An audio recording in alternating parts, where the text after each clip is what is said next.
छत्तीसगढ़ राज्य विधिक सेवा प्राधिकरण पुराना उच्च न्यायालय भवन बिलासपुर की तरफ से एक सूचना प्रकाशित की गई है। इस सूचना में सहायक ग्रेड 3 आदेशिका लेखक और कंप्यूटर ऑपरेटर के प्रारंभिक लिखित परीक्षा की सूचना दी गई है।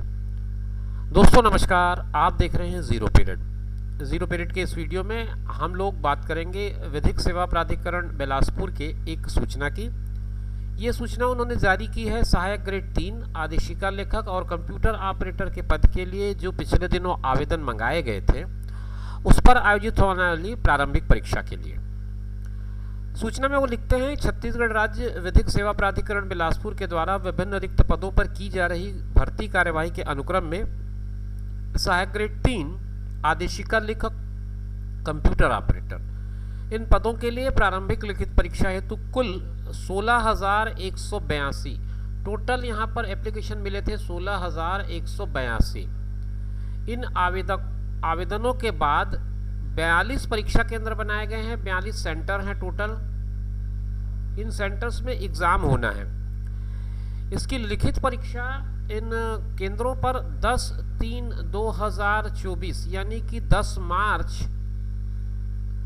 10 मार्च को परीक्षा होनी है और 10 मार्च को जो परीक्षा होगी उसका समय 10 to 11 यानी कि प्रातः 10 बजे से लेकर के 11 बजे तक के परीक्षा का समय निर्धारित किया गया, मतलब 1 घंटे की परीक्षा होनी है। इस परीक्षा में रोल नंबर 50,001 से 66,182। तो शुरू के पहला रोल नंबर से लेकर 182वां रोल नंबर तक के अभ्यर्थियों के संबंध में प्रवेश पत्र जारी किए जा रहे हैं। इन परीक्षा में जिन लोगों को शामिल होना है उसका एडमिट कार्ड ऑलरेडी जारी कर दिया गया है, तो एडमिट कार्ड को आप देख लें पहले। ये एडमिट कार्ड आपको कहाँ मिलेंगे उसकी सूचना भी वो दे रहे हैं। उसके लिए आपको ये वेबसाइट है छत्तीसगढ़ के www.cgslsa.gov.in यहाँ पर अपलोड किया गया है। तो यहाँ पर से आप इसके एडमिट कार्ड को डाउनलोड कर लें और जो एडमिट कार्ड में जो निर्देश दिए होंगे उनका पालन करें और पालन करते हुए जो निर्धारित तिथि है, निर्धारित परीक्षा केंद्र है और निर्धारित समय है वहाँ पर उपस्थित हों और अपनी परीक्षा को पूरा करें। इसके लिए जो निर्देश उस एडमिट कार्ड में दिए गए उनका पालन करना आवश्यक है और समय तो मैंने आपको पहले ही बता दिया, 10 बजे से 11 बजे तक का होगा। तिथि 10 मार्च की होगी। इन सारी चीज़ों को ध्यान देते हुए आप अपने प्रवेश पत्र में दिए गए निर्देश के आधार पर उन परीक्षा केंद्रों में उपस्थित हों, परीक्षा में शामिल हों और अपनी परीक्षा को पूरा करें। प्रवेश पत्र में जो निर्देश दिए गए हैं वो निर्देश मैं आपको दिखा देता हूँ। ये प्रवेश पत्र की एक प्रति है जिसमें ये लिखा गया कि 1 घंटा पहले आपको उपस्थित होना ज़रूरी है। आप अपने साथ पहचान के लिए Aadhaar card, voter ID, driving licence, PAN card या शासन के द्वारा प्रमाणित किसी भी तरह का कोई पहचान प्रमाण पत्र साथ लेकर के आएँ। उसकी मूल प्रति लेकर के आएँ, इस बात का भी ध्यान रखें। तो इसका मूल प्रति लेकर के आएँ, यहाँ पे लिखा हुआ है मूल प्रति एवं मूल प्रति के साथ एक स्वप्रमाणित छाया प्रति, एक अटेस्टेड कॉपी भी ले आएँ अपने साथ। सेल्फ अटेस्टेड कॉपी होगा जो भी आप अपना पहचान प्रमाण पत्र ला रहे हैं उसका। इसके अलावा प्रवेश पत्र के साथ मूल प्रति की एक स्वप्रमाणित छाया प्रति के बिना उपस्थित होने पर प्रवेश नहीं दिया जाएगा और ये भर्ती समिति के कर्मचारियों के पास इसको आपको जमा करना है। परीक्षा के दौरान पर्यवेक्षक या भर्ती समिति के कर्मचारियों के निर्देशों का पालन करना है। आपत्तिजनक व्यवहार करने पर आपको अनर्हता दे दी जाएगी, मतलब आपको रिजेक्ट कर दिया जाएगा। परीक्षा के दौरान परीक्षा के प्रपत्र पर किसी भी तरह का कोई नाम, पहचान चिन्ह ये अंकित किए जाने पर उत्तर पुस्तिका की जांच नहीं होगी। अवांछित सामग्री जैसे कि पुस्तक है, पेपर है, कैलकुलेटर, मोबाइल फोन या किसी भी तरह का इलेक्ट्रॉनिक डिवाइस आपको नहीं रखना है। प्रश्न पत्र में दिए गए विकल्पों में से सही विकल्प का चुनाव करना है। नीली स्याही का ही उपयोग करना है। पेन से केवल इस तरह का टिक लगाना है, आपको दिख रहा होगा, इस तरह से टिक लगाना है और ध्यान रखें आप केवल ब्लू इंक का ही उपयोग करें।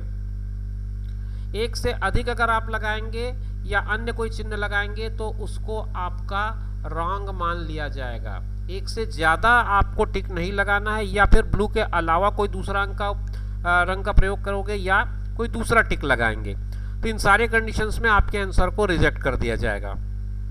प्रवेश पत्र में निर्धारित तिथि में यदि किसी कारणवश परीक्षा आयोजित नहीं होती है तो नई तिथि पुनः प्रवेश पत्र जारी किए जाने की सूचना इसी वेबसाइट पर मिल जाएगी, जिस वेबसाइट से आपने अपना प्रवेश पत्र डाउनलोड किया है। परीक्षार्थी के परीक्षा केंद्र परिवर्तित किए जाने के संबंध में कोई भी आग्रह या आवेदन स्वीकार नहीं किया जाएगा। दोस्तों, प्रवेश पत्र की प्रति मैं आपको दिखा दूं किस तरह से प्रवेश पत्र आपका दिखेगा। ये ऊपर लिखा हुआ है कार्यालय का पता, सहायक ग्रेड 3 आदेशिका लेखक कंप्यूटर ऑपरेटर पद हेतु। यहाँ पर आपको अपना एक पासपोर्ट साइज का स्व हस्ताक्षरित नवीनतम फोटो लगाना है, पेस्ट करना है, और उसके बाद आपका रोल नंबर होगा। यहाँ पर रोल नंबर छपा हुआ था, मैंने यहाँ पर के रोल नंबर को इरेज किया है ताकि किसी की निजता का कोई हनन न हो। और उसके बाद पंजीयन क्रमांक 1 है, रोल नंबर जो भी है उसके साथ में परीक्षा की तिथि लिखी हुई है 10/3/2024 और दिन लिखा हुआ है रविवार। परीक्षा का केंद्र क्रमांक, पहला केंद्र जो है उसका केंद्र क्रमांक लिखा हुआ है, केंद्र का नाम यहाँ पर आपको मिलेगा, समय मिलेगा। फिर उसके बाद आपका नाम यहाँ पर होगा, अभ्यर्थी का नाम, फिर पिता पति का नाम होगा, यहाँ पर आपको अपना सिग्नेचर करना है। उसके बाद जो अनुदेश मैंने आपको बताए हैं वो सारे अनुदेश इसी पत्र में आपको मिल जाएंगे। तो कुछ इस तरह का प्रवेश पत्र आपको मिलेगा और इस प्रवेश पत्र को ले करके आपको परीक्षा देने जाना है, तभी आपको परीक्षा में प्रविष्ट किया जाएगा। और जो आपको कहा गया है कि आपको अपने साथ एक पहचान पत्र लेकर के आना है, तो वो पहचान पत्र के रूप में कुछ डॉक्यूमेंट्स के उन्होंने नाम बताए हैं। मैं एक बार फिर से बता दूं आपको, पहचान पत्र के रूप में आप क्या क्या ले जा सकते हैं। आप ले जा सकते हैं अपना आधार कार्ड, आप ले जा सकते हैं वोटर कार्ड, वोटर आईडी, आप ले जा सकते हैं ड्राइविंग लाइसेंस, आप ले जा सकते हैं पैन कार्ड, या फिर आप किसी डिपार्टमेंट में काम कर रहे हैं तो गवर्नमेंट का जो भी अथॉराइज्ड कोई सर्टिफिकेट हो, आपके पास आई कार्ड हो, तो वो भी आप ले जा सकते हैं इसके साथ। एक बार फिर से आपको बता दूं, आपको केवल और केवल ब्लू इंक का यूज़ करना है और सही उत्तर लगाते समय आपको टिक लगाने का तरीका इस तरह से बताया गया, आपको इसको ही उपयोग करना है। इसके अलावा दूसरा कोई भी चिन्ह आपको सही उत्तर के अंकन के लिए नहीं करना है। तो इन सारे निर्देशों का पालन करना है आपको। 10 बजे से 11 बजे के बीच आपकी परीक्षा होगी, 1 घंटे का परीक्षा का समय है। इस दौरान आपको पूरी एकाग्रता के साथ, पूरी तन्मयता के साथ अपनी परीक्षा देनी है।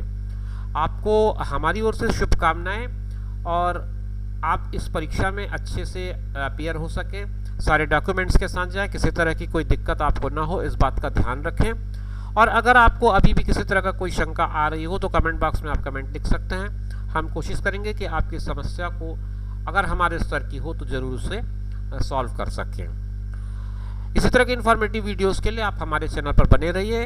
हम आपसे फिर मुलाकात करेंगे किसी नए वीडियो में नई जानकारी के साथ। तब तक के लिए कीजिए इंतज़ार। नमस्कार, आप देख रहे थे ज़ीरो पीरियड।